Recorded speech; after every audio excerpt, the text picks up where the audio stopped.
Saudações, buscadores, aqui é o Thiago Santos, esse aqui é mais um Estudando, o vlog onde a gente analisa juntos os episódios que foram ao ar no YouTube. A gente vai falar hoje do episódio número 111, Vardan e Marb-Irion. Se você não viu, já sabe, o link está aqui no card na descrição, assiste lá e depois vem aqui para você ficar por dentro de tudo, beleza? Então como é que foi este episódio? Aqui nesta sessão, eu quero chamar a atenção para o fato de termos tido várias consciências se apresentando, né? Primeiro, o Ney ele recebe um reptiliano, que é muito comum por conta da matriz energética que ele está utilizando. Então ele acaba encontrando ali depois o Mantur e também o Zatar, né? O Mantur é uma consciência que já apareceu no projeto, que está ligado ao projeto por conta de um afazer específico que nós solicitamos para ele com relação aos sentimentos. Ele está vindo ensinar os sentimentos. A raça dele é a raça progenitora dos sentimentos dentro do universo de arquétipos, tá? Ele foi uma das primeiras raças a trabalhar com isso. E o Zatar, ele é um híbrido de cédrio cetáceo, né, com um reptiliano, então também já apareceu outras vezes. E eles vieram apresentar aqui outras duas consciências, tá? O Vardan, né? O Mantur trouxe o Vardan e o Zatar trouxe o Marb-Irion. Então vamos falar primeiro do Vardan. O Vardan ele tem uma comunicação interessantíssima, uma comunicação por luzes. Então, as pessoas elas pensam que isso é muito próximo ao código Morse e tal, né? Por piscar, né? Por pulsar, mas não é só o pulsar também. A intensidade e a cor, né?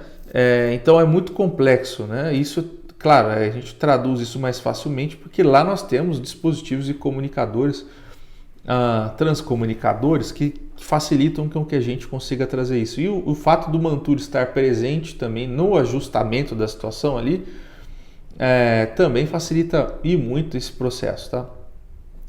O Vardan, tanto que o Ney não teve dificuldades assim, né, para trazer. O Vardan, ele trouxe a seguinte informação, o Ney trouxe a seguinte informação do Vardan. O cérebro dele, ele parecia como um cérebro humano, né? Então ele era enrugado, como se fosse um cérebro.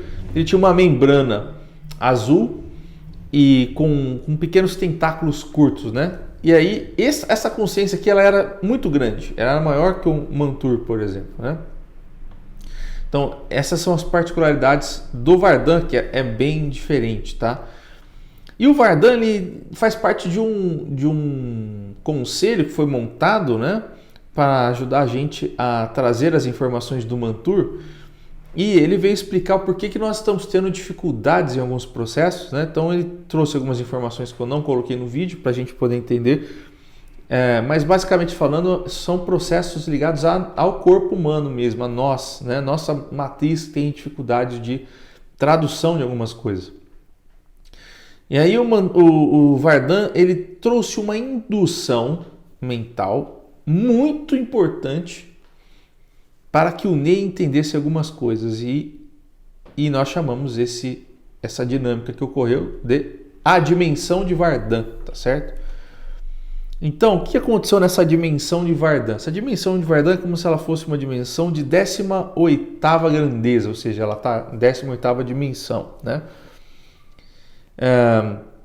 Imagine que numa dimensão assim é muito complexo e diferente, né? Então, a primeira coisa que o Ney entendeu, estando ali, primeiro ele trouxe uma visualização. É como se fosse, vamos dizer assim, ele se sentia como se ele estivesse se movendo como se fosse aquelas lâmpadas de lava, né? Água viva, né? Aquela lâmpada colorida que fica dentro, se movimentando dentro, uma bolha que fica se movimentando dentro de um tubo de água, né? Essa é a que ilumina de várias cores, né? Essa é a luminária específica que ele citou, né, para descrever o processo, parece uma água viva.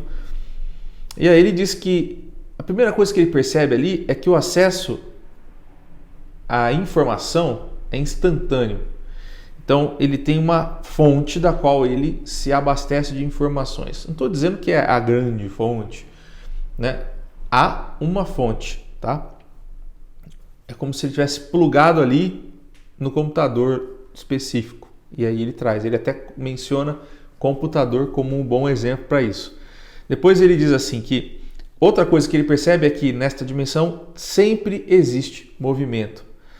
E aí ele percebe uma outra coisa, que todos os movimentos são muito bem calculados, né?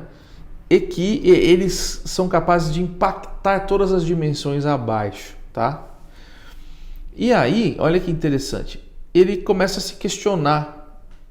Por quê? Como? Porque um movimento daqueles parecia muito pequeno para a gente poder distinguir aqui como algo que fosse capaz de modificar as dimensões abaixo, né? E ele não conseguia entender isso. Como é que é possível uma consciência somente se mexendo ser capaz de fazer isso, né? E ele reparou também que havia dispositivos de tradução ali, né? Naquela dimensão, e também que não existia, isso foi bem interessante, ele disse que ali nessa dimensão não existia nem pergunta e nem resposta, porque tudo já é como se já tivesse ali, né? Então, isso aqui é um exemplo de como seria uma 18ª dimensão, uma dimensão, portanto, onde existem mônadas. As consciências já são mônadas, a gente já entendeu aqui que não é bem isso, que elas são mônadas bem antes disso, mas na 18ª são grandes supramônadas, tá? Então, isso é muito interessante de compreender. Em seguida, ele traz uma outra compreensão sobre um tema que nós confundimos muito aqui na Terra: ionas e dimensões. Nós já entendemos que ionas são, e ele traz aqui uma forma de explicar melhor ionas. Ele diz assim, vamos chamar de ciclo evolutivo. Então, as ionas, que são, pela teoria da Masofia, são passagens que se adquirem conforme o ser vai terminando ciclos, iniciando outros. Ele ganha passagens ionádicas, né? Que nada mais é do que conexões da sua individualidade com o externo. Então, quanto maior for o número de sua mônada, maior serão as conexões, tá? Ele traz essa percepção, então, de que vamos chamar de ciclo evolutivo, e a dimensão, então, seria somente o local onde ocorrem as manifestações dentro dos ciclos, tá? Então é importante a gente fazer essa distinção entre essas duas coisas bem facilmente, tá? Em seguida, o Zatar trouxe o Marbi-Irion. E o Marbi-Irion já era uma consciência diferente, né? Branca, né? Que parecia acho que é o Groot, que o Ney comenta, né? E o rosto dele, ele parecia que tinha uma cintura, né? Então, como se ele fosse redondo em cima e redondo embaixo, e no meio ele tivesse uma espécie de cintura prendendo assim. Era o rosto dele saltado para as extremidades. E aí o Marbi-Irion ele veio falar um pouquinho sobre configuração humana. Ele trouxe 2 pontos para a gente entender. Primeiro, que a configuração humana ela se assemelha ao padrão do resto do universo, tá? Então existe um padrão, nem sempre ele é padronizado, mas nós temos um padrão que se repete muito. Então há um padrão. Qual que é esse padrão? Que a nossa existência química é proporcional aos componentes químicos do planeta, certo? E ele explica que se não for assim, seria muito difícil você manter quimicamente um invólucro, um corpo, em um local que não possui esses elementos químicos presentes. Seria muito difícil, né? Necessitaria de muita energia externa para que isso fosse possível, tá? O que mais Marbi-Irion fala? Marbi-Irion comenta uma coisa que deixou muita gente assustada, né? Marbi-Irion disse assim: vocês são como marionetes. E aí a galera falou, putz, pronto, lá vai o PCE, né? Por que ele fala de marionetes? Simples e puramente por conta da razão disso se dá no nosso subconsciente. Ou seja, nós somos, vamos dizer assim, conduzidos mais pelo nosso subconsciente do que pelo nosso consciente, tá? E isso dá essa percepção que ele tem de que somos marionetes nesse processo humano, tá? Porque o subconsciente consegue ser muito influenciado no nosso processo, mais influenciado até do que o consciente. E ele diz que os movimentos não direcionados, para nós aqui, são muito pequenos, são poucos. E aí, o que significa quando ele diz isso? Os movimentos não direcionados são pequenos. Significa que aquele espaço não programado, ele não é muito grande, ele é pequeno. A maioria das coisas estão decididas, a minha gata puxando o tripé. A maioria dos movimentos são decididos por programação, vamos dizer assim, né? Sempre tem alguma coisa já ali definida no processo. E ele também comenta o seguinte, que os esforços que a gente faz para aprender, para o conhecimento humano, eles são movimentos milimetricamente conduzidos. Então, é minuciosamente pensado em alguma esfera antes da gente aqui, foi pensado, tá? E que nós somos os meios, nós somos os humanos, vamos dizer assim, o humano, ele é o meio que ele tem para alcançar o conhecimento, o objetivo. Se você tiver que definir o que é você e o que não é você, né? Porque a gente tem essa questão de falar assim, beleza, ali a mônada também faz parte de mim, então os seres que estão entre eu e a mônada também são eu, vamos chamar assim, tá? Estou dando um exemplo bem rústico, mas toda a minha linha existencial sou eu. Então, o que eu, Thiago, sou agora nessa existência se eu tiver que individualizar o meu processo? A resposta é, você é o meio, né? O conjunto do meio que você decidiu, que você definiu para alcançar aquilo que foi determinado. Então, isso abre um leque para a gente compreender algumas coisas. A primeira é que o nível de determinação ela não é tão exata quanto a gente que está aqui pensa. Ela é importante. Então, eu já disse isso outras vezes aqui, mas vamos dizer assim, você vem determinado a trabalhar com uma frequência que eu vou chamar de verde. Então, o verde aqui na Terra, ele pode significar médico, enfermeiro, entenderam? Pode significar veterinário, entendeu? Então, assim, você vem com um padrão para ser desenvolvido. E muitas vezes esse padrão ele é mais de livre-arbítrio, mais reduzido. Outras vezes não, mas é um padrão determinado, vamos dizer assim. Mas nem sempre isso pode ser seguido dessa forma. Porque se você for ver o verde, você vai encontrar outras tonalidades ali de outras cores que também podem ser desenvolvidas. Então não há exatamente muitas vezes uma pré-determinação tão forte com relação a algumas coisas, mas é possível você padronizar esta cor para ser especificamente aquilo que você veio fazer aqui. Então você pode programar dessa maneira, mas não necessariamente ela é programada de um modo tão decisivo, determinante, tão sem livre-arbítrio, né? Vamos dizer assim. E definitivo também, porque muitas vezes você só precisa passar por aquilo durante um período da sua vida e depois você já não vai mais ver aquilo, vai ver outras coisas. Então tudo isso é levado em conta. E aí o que o Marby Irion diz é que vocês, né, são os meios para alcançar o conhecimento objetivo. Vocês são não os meios somente de tipo, não, vocês são os tentáculos ali da gente que pensa. A mônada pensa, vocês vão lá e faz. Não é só nesse sentido.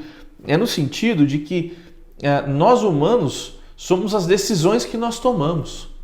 Que o conjunto de decisões que nós tomamos dentro do que nós poderíamos fazer, independente delas estarem ou não disponíveis, é o que nos forma. Então, aquilo que nós decidimos e escolhemos é o conjunto de coisas que a gente pensa e faz, e mesmo que aquilo esteja ou não programado, é o que a gente é hoje e o que a gente será também quando desencarnar, vamos dizer assim. Até que comecemos a realizar descartes deste corpo, tá certo? E aí ele fala outra coisa, ele comenta um pouco sobre a 1D, né? Que fala um pouco no episódio da Nicole, ela traz isso, né? Mas aqui ele fala uma coisa interessante, ele fala que existem dimensões anteriores à primeira dimensão. Daí você fala assim, e aí, como é que você explica isso? O que tem antes da primeira dimensão é a intenção, vamos dizer assim, é o que está programado no processo, é o que você jogou de informação para que ela ocorresse, para que ela se manifestasse. Então, o que tem anterior à primeira dimensão é a informação. Entende? Ela é um processo que é seguido instintivamente pelas consciências que começam ali na 1D, vamos dizer assim, que é o primeiro ciclo evolutivo de fato, onde a vida de fato começa ali na primeira, que seria aquela dimensão, vamos dizer assim,